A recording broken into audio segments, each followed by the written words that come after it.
Hi, students. Welcome to Lesson 7. In Lesson 7, we're going to investigate small trace evidence, polymer material. Poly means many and mer means parts. And so these are usually long chain molecules, but they can also be in other forms, such as a helical, like DNA. With fibers and paints, we have an interesting question. Would we like to analyze paints or fibers?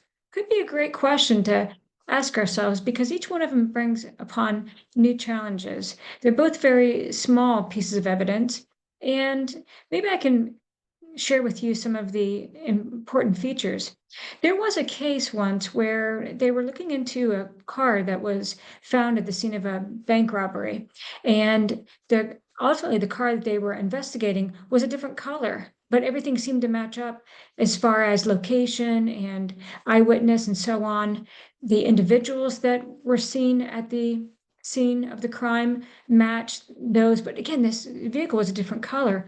And there have been countless stories of where this has occurred, and it's not until they analyze the color layer sequence of the paint of the car, you can look at each layer of the primer kind of paint, any kind of top coating, these kinds of things you can see as you look at that color layer sequence. So it's really interesting to see, oh, yep, they sure did paint that car after that bank robbery. And then that's the way some of our investigators can go through and check. And with fibers, we look closely at the shape of those under the microscope and things. And so again, these analyses are really important to help us solve forensic cases. Hope you enjoy the lesson. Bye.